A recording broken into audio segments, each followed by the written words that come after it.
Everest. ये कहानी एक सच्ची घटना पर आधारित है जो 1996 में एवरेस्ट पर घटी थी और 2015 में इस पर एक फिल्म को भी फिल्माया गया था जिसका नाम है एवरेस्ट। इस फिल्म में बस सच्चाई को दिखाया गया है कि उस दौरान क्या हुआ था, कैसे इंसान अपनी इच्छा को पूरी करने के लिए अपनी जान की भी परवाह नहीं करता।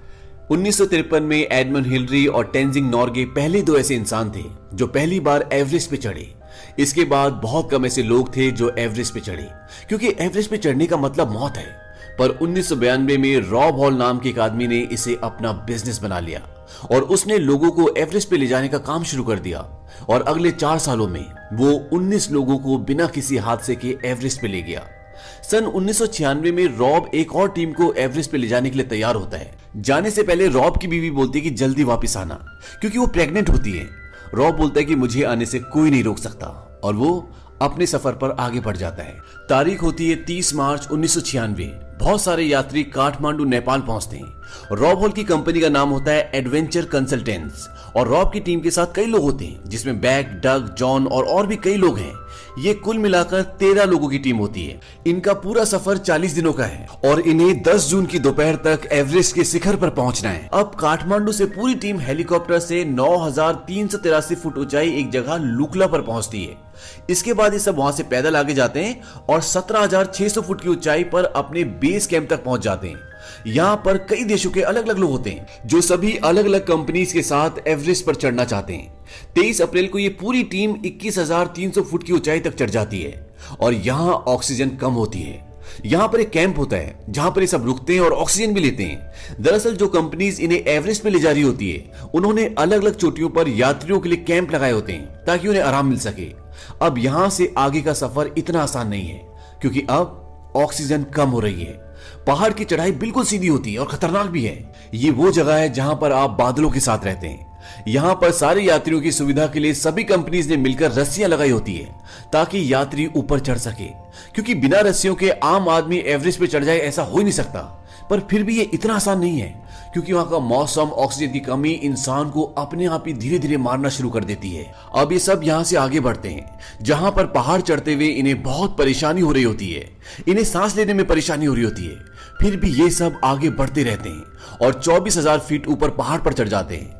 अब नीचे कैंप से हेलन, जो कि रॉब की टीम में होती है, रॉब को मौसम की जानकारी देती है कि मौसम तेजी से बदल रहा है। पर मौसम ने अपना रास्ता बदल लिया है, लेकिन अगर ये उत्तर की तरफ नहीं गया तो 11 तारीख को बहुत बर्बादी हो सकती है।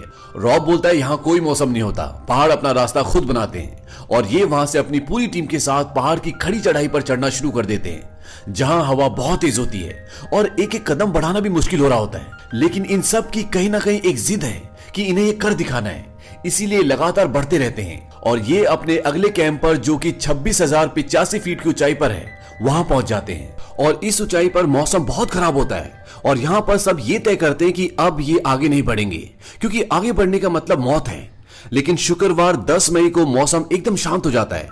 तूफान का कोई नामो निशान नहीं होता और रात को 12:30 बजे ये सब ऊपर चढ़ने का फैसला करते हैं और यहाँ से शिखर पर पहुंचने का रास्ता 12 घंटे का है।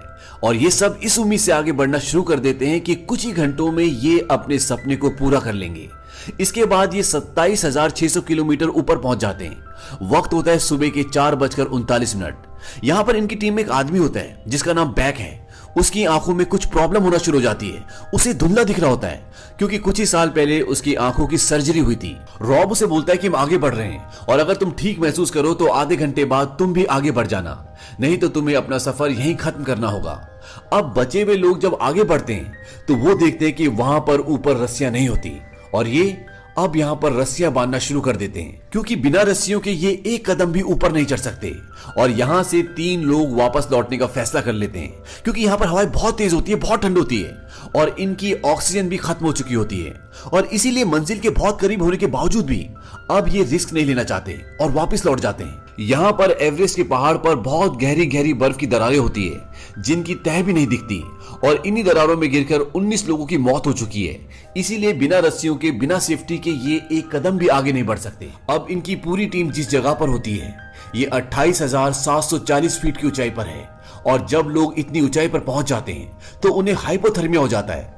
हाइपोथर्मिया ऑक्सीजन की कमी से होता है जिसमें गर्मी लगती है, जुबान लड़खड़ाती है और गुस्सा भी आता है। जैसे जैसे लोग ऊंचाई पर चढ़ते जाते हैं उन्हें बहुत सारी कॉम्प्लिकेशंस होती हैं, जैसे दिमाग में सूजन आना, फेफड़ों में पानी भर जाना, और ये सब मौत की एक वजह हो सकती है।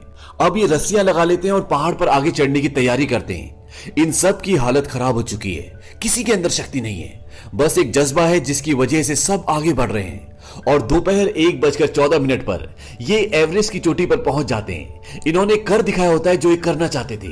रॉब और उसकी टीम बहुत खुश होती है और कुछ ही देर में ये वापस लौटने का फैसला करती है। वैसे प्लान के हिसाब से इन्हें 2 बजे तक वापस लौटना चाहिए था, पर ये सब लेट हो जाते हैं और यहाँ पर पहाड़ों पर बादल मंडराना शुरू हो जाते हैं और इन सब से सांस भी नहीं ली जा रही होती क्योंकि सबका ऑक्सीजन खत्म हो चुका है। रॉब कैंप से संपर्क करता है, वो बताता है कि ऑक्सीजन खत्म हो चुका है और जितने भी ये एवरेस्ट की चोटी तक पहुंचे अब ये सब वापस लौटना शुरू कर रहे हैं और ये लौटना शुरू भी कर देते हैं।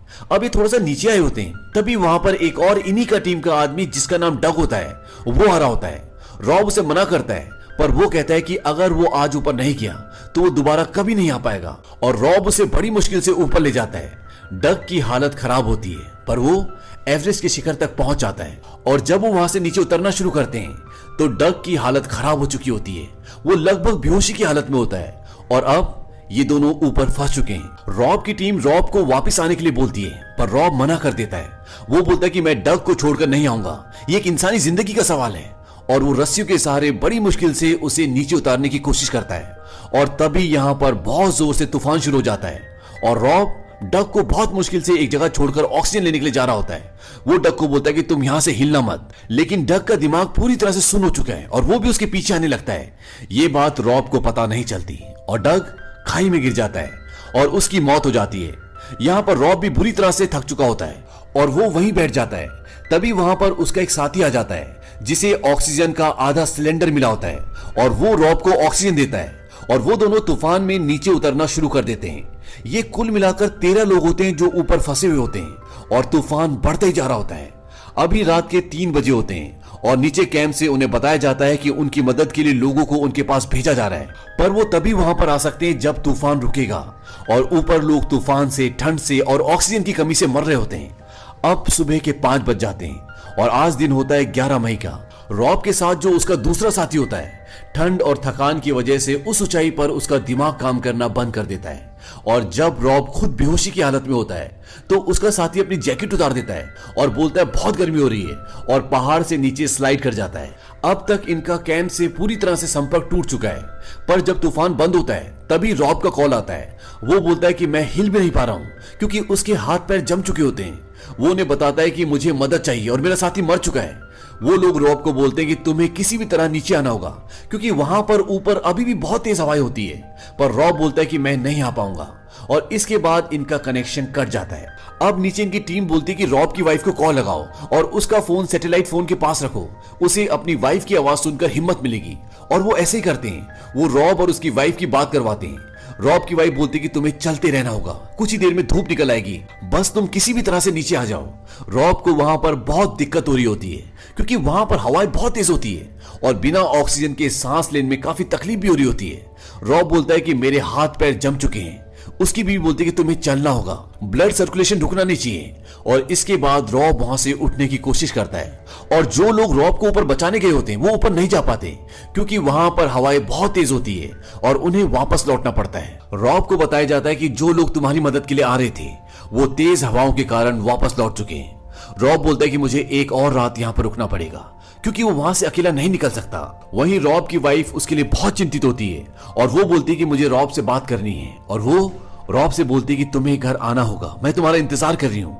रॉब अपनी वाइफ को बोलता है कि मैं सारा से नहीं मिल पाऊंगा। उसकी वाइफ के पेट में जो बच्चा होता है वो एक लड़की होती है और रॉब ने पहले उसका नाम सारा रख दिया होता है। रॉब बोलता है कि मुझे माफ कर देना, मैं उससे मिल नहीं पाऊंगा क्योंकि रॉब समझ जाता है कि वो यहाँ से नहीं निकल सकता और ये उसका आखिरी वक्त है। रॉब की वाइफ बोलती है कि ऐसा मत कहो, तुम ऐसे हार नहीं मान सकते।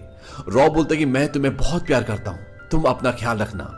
और इसके बाद उनका फोन डिस्कनेक्ट हो जाता है। वहीं दूसरी तरफ बैग, जिसे दिखने में परेशानी हो रही होती है, वो नीचे उतरने वाले लोगों के साथ नीचे की तरफ कुछ दूरी तक आ चुका होता है, पर रात को तूफान में वहां से सब लोग जा चुके होते हैं और जो भी वहां बसते हैं वो सब मर चुके होते हैं, पर बैग अभी भी जिंदा होता है और उसको हेल्यूसिनेशन होना शुरू हो जाते हैं, यानी कि भ्रम। उसे अपनी बीवी और बच्चे दिखते हैं और वो पूरी हिम्मत से लड़खड़ाता हुआ आगे बढ़ता है और वो नीचे कैंप तक पहुंच जाता है जहां पर और भी लोग होते हैं। लेकिन उसकी हालत बहुत खराब होती है और अगर उसे मेडिकल हेल्प नहीं मिली, उसे नीचे नहीं लाया गया, तो वो मर जाएगा। और जब ये बात उसकी फैमिली को पता चलती है तो बैग की वाइफ बोलती है कि हेलीकॉप्टर का इंतजाम मैं कर लूंगी। हेलन जो कि रॉब की टीम में होती है, वो बोलती कि ऊपर हवा का दबाव बहुत ज्यादा है, वहां पर हेलीकॉप्टर नहीं जा सकता। पर बैग की वाइफ नेपाल में जो अमेरिकन एम्बेसी होती है वहां कॉल करती है और वो उन्हें बैग की मदद के लिए प्रेशराइज करती है और वो बैग के लिए हेलीकॉप्टर भिजवाते हैं और बड़ी मुश्किल से वो हेलीकॉप्टर की मदद भिजवाकर बैग को बचा लेते हैं। वहीं दूसरी तरफ रॉब वहां से नीचे नहीं आ पाता और वो इन्हीं पहाड़ों में हमेशा के लिए बाकी बचे हुए लोगों के साथ रह जाता है। उन सब की मृत्यु हो जाती है। यहाँ बैग को नीचे ले आते हैं और उसका इलाज होता है, पर हाथों और नाक का खून जमने की वजह से वो गल गए होते हैं, जिसकी वजह से उसके हाथ और नाक काटनी पड़ती है। लेकिन बैग की फैमिली उसका साथ देती है और आज भी वो अपनी वाइफ के साथ, अपने बच्चों के साथ रहता है। जुलाई 1996 में रॉब की बेटी होती है और उसका नाम उसकी पत्नी सारा रखती है, जैसा कि रॉब चाहता था। तो ये था 1996 का वो दर्दनाक हादसा जिसमें कई लोगों की जान